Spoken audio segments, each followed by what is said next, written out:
I'm Jon Keeley. I'm with the U.S. Geological Survey, stationed in Sequoia National Park, and also an adjunct professor at UCLA. And my co-authors who have been involved in a lot of what I'm going to talk about today, Teresa Brennan from U.S. Geological Survey and Alexandra Seifert from the Virtus Wildfire Insurance Service, as well as the San Diego State University adjunct. Now, we're going to talk about drought in this session, but what we need to understand is that in Mediterranean climate like California, drought is a normal annual event. And this diagram here shows the distribution of rainfall through a normal year in a Mediterranean climate. This is for Los Angeles. The dots here indicate drought period, where we get little to no rain at all. And normally this drought is 4 to 6 months in length. But what we're going to talk about in this session is really anomalous drought events, droughts that that last far longer than just a normal 4 to 6 month annual drought period. And this is just reinforcing some of what Steve presented at the beginning, looking at periodicity of droughts, anomalous droughts in this Mediterranean climate region. This is the Palmer Drought Severity Index. Everything above this line is considered wetter than normal. Anything below is drier. And we can certainly point out periods of longer than 1 year droughts in different time periods, 2002, 2007, 2014. And this 2014 drought has captured a lot of attention in recent years because it's relatively a once in a 1,000-year event. And we, those of us who live in the Sierra Nevada, have witnessed firsthand the impacts of this drought. This is a view outside my back door. This is Case Mountain. This is what Case Mountain looks like on a good day. Right now, it's pretty much covered in smoke due to the Castle Fire.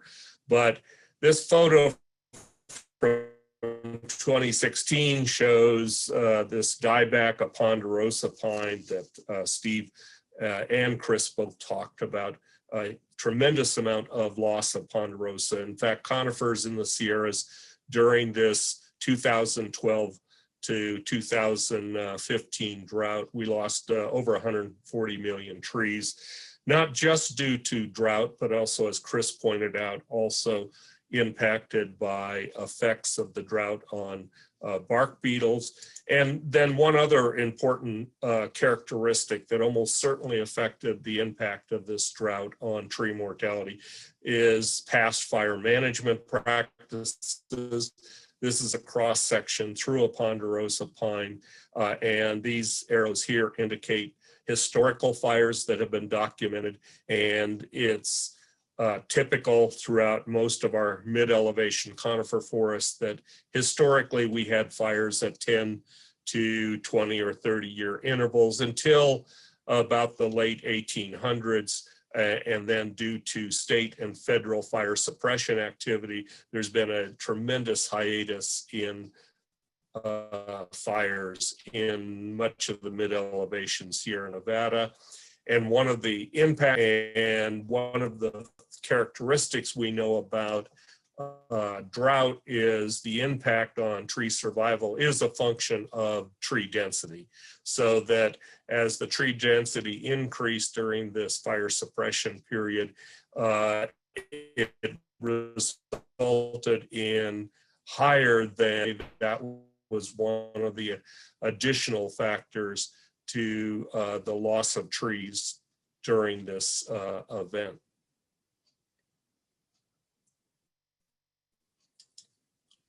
And one of the characteristics that has been well documented from this drought is a huge amount of tree mortality in the Sierras And this dark red areas here indicate extreme tree mortality, and it coincides with some of our really severe fires we saw this summer. For example, the Creek Fire south of Yosemite burned in areas with a huge amount of tree mortality. Same with the Castle Fire south of Sequoia, large amounts of tree mortality. Now, one of the characteristics of this anomalous drought that began in 2012 is the severity was very different dependent upon the part of California you focus on. This is the Palmer Drought Severity Index once again, and the blue indicates the severity in those areas associated with the Sierra Nevada. It began in about 2012, ended in 2015.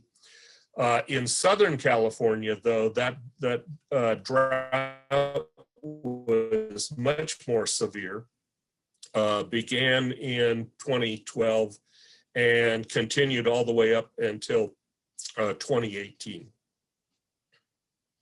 And in our landscapes, which are largely chaparral dominated landscapes, we also have seen tremendous amount of mortality due to that extended drought, a 7-year drought in Southern California. All these gray areas here indicate dead chaparral shrubs.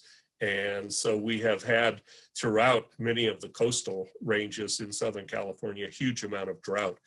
One of the interesting characteristics about the drought is it seemed to impact two very different life histories in our vegetation.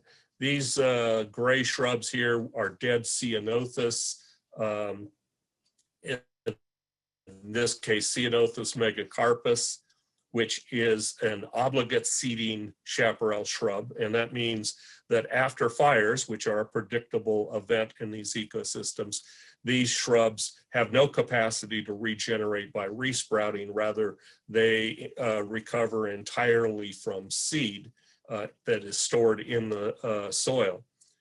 The result of recovering by seedlings strictly is that these root systems only date back to the time of the last fire, unlike resprouting shrubs, which have root systems that can go back much further because of their ability to retain root systems after burning and resprouting.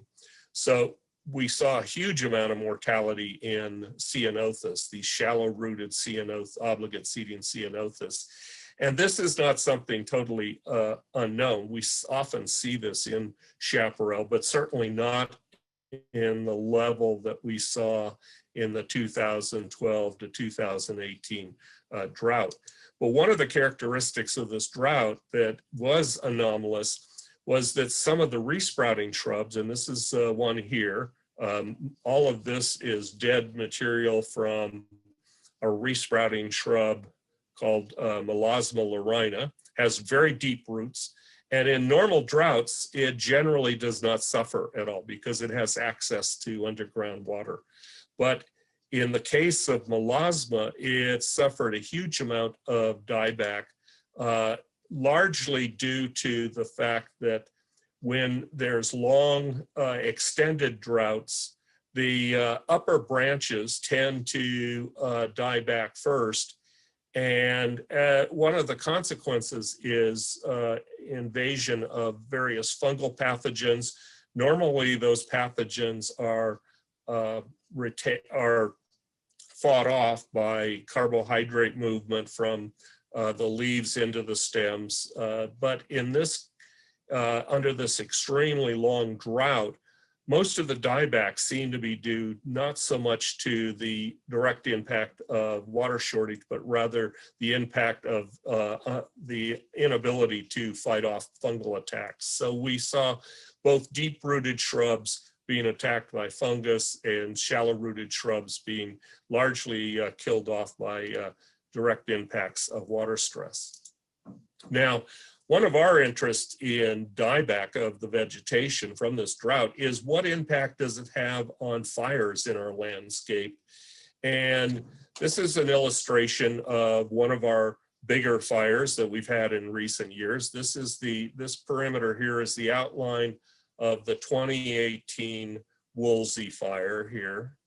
And it burned in Southern California around basically the boundary between Los Angeles and Ventura counties. Here's Malibu here. Just the interesting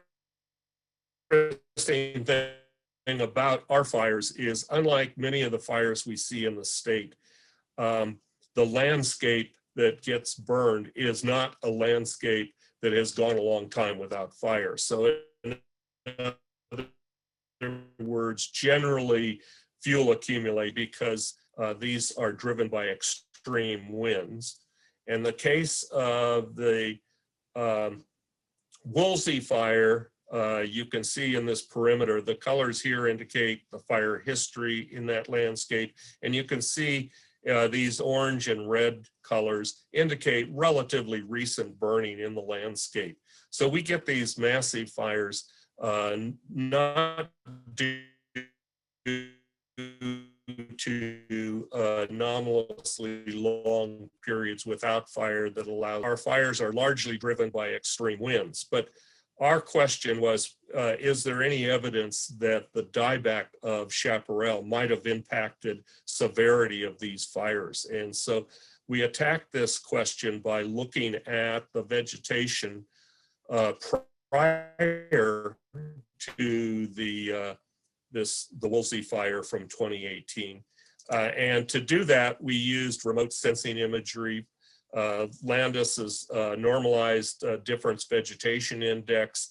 And our strategy was to first just pick out from vegetation maps those areas that had evergreen chaparral, and then distinguish those parts of chaparral in the year, or that portion of the year represented the minimum amount of normalized difference vegetation. In other words, the minimal amount of chlorophyll. So in other words, what we're seeing in these areas that are colored are areas of perennial vegetation. And since we restricted it just to chaparral, basically the colored areas here all represent perennial chaparral vegetation. And we looked at this measure in 2011, which was the year prior to the extreme drought. And then we took imagery from 2016, and this is the annual minimum for chaparral vegetation in 2016. And first off, you can see there's a significant difference in the color patterns at the minimum time of the year for chaparral between those 2 years. Just to re-emphasize, this is 2011 imagery at the annual minimum, and this is 2016 towards the end of the drought period. Although the drought lasted longer, the fire occurred before the end of the drought. And so the difference that you see in color, dieback of vegetation, and in fact, you can take that imagery and look at the 2011, 2016 vegetation and calculate the difference between the minimum NDVI between 2011 and 2016. And we get a figure that looks something like this. The dark red indicates high amount of change in NDVI. And the primary factor that's going to drive that change in NDVI is going to be dieback of vegetation. Now, of course, there are other possible artifacts that could impact NDVI. For example, if there were large physical disturbances, for example, land clearing and road construction. But using aerial photography, we've gone through and looked at this whole landscape to determine those areas that should be removed from our estimate of dieback. But at any rate, we do have a measure of the amount of dieback within the perimeter of the Woolsey Fire. And that perimeter, once again, is this whole landscape here. So what we see in this landscape is a lot of areas of relatively low change levels of chaparral dieback and areas of very high chaparral dieback within that perimeter. Now, during the fire, to answer the question, to what extent does drought-induced dieback of chaparral impact fire severity? Now, this is a work in progress, and we don't at this point have a quantitative evaluation of that, but we do have ability to look at general patterns of fire severity within the Woolsey Fire. And we certainly can see some areas that represent significant amount of dieback. For example, amount of dieback here in this portion of the Woolsey Fire, and several other areas of very heavy fire severity in many of those areas. But in general, most all of the chaparral areas that suffered dieback is at least moderately high severity. And as I said, we're in the process of trying to quantify that relationship between dieback of chaparral and fire severity. And so stay tuned, we'll have that eventually. The other fire that we've been interested in looking at from the perspective of drought-induced dieback is the Thomas Fire from 2017.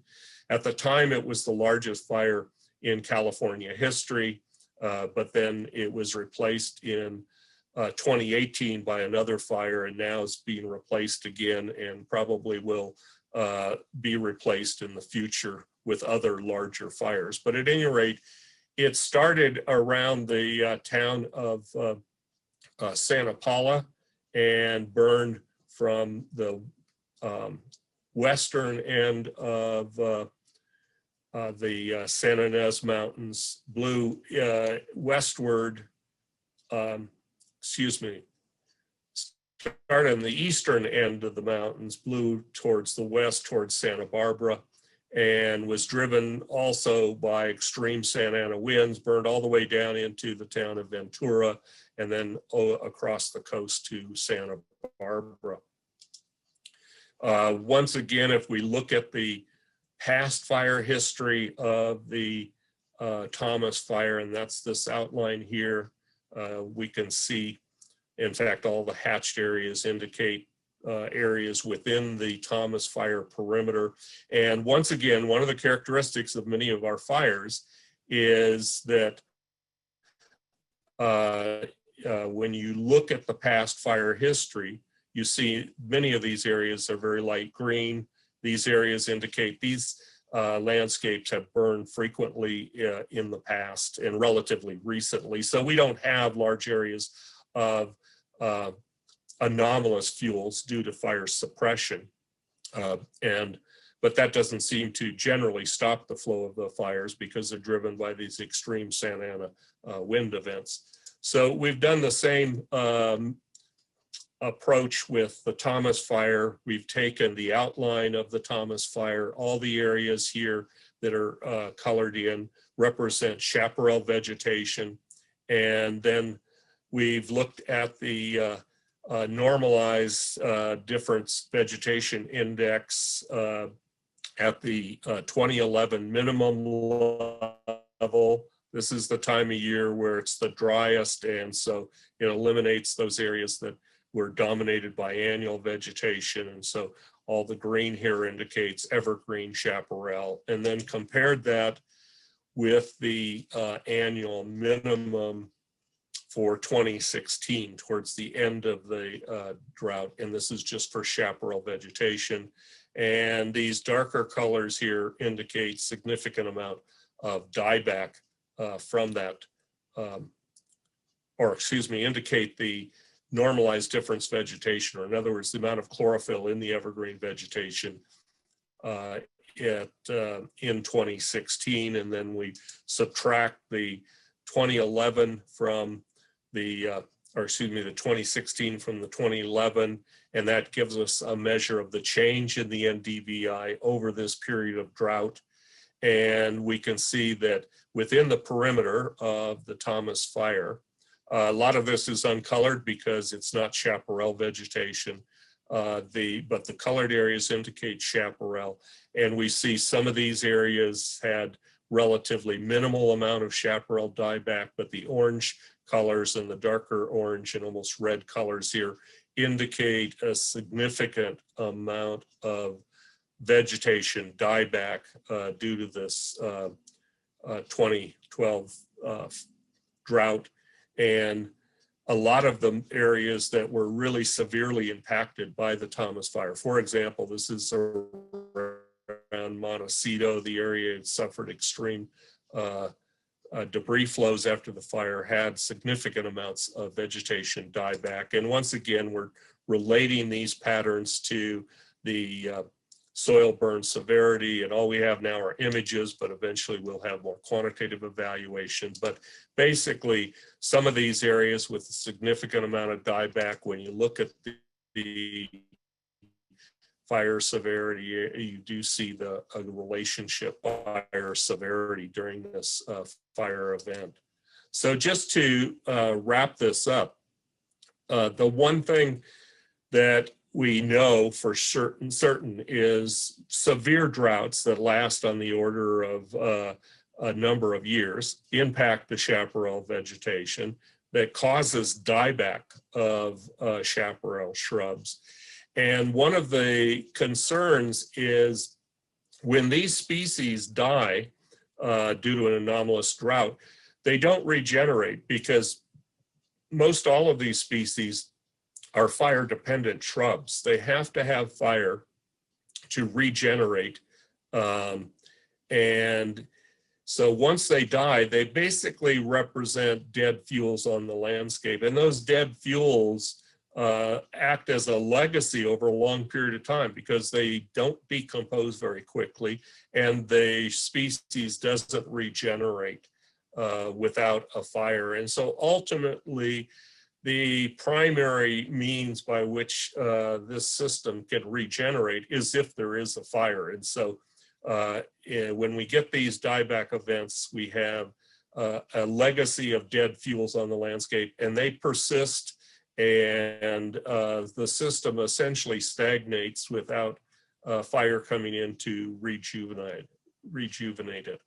So I think that's about as much as I wanted to say today about drought in Chaparral, and I'll turn it over now to questions. Thank you.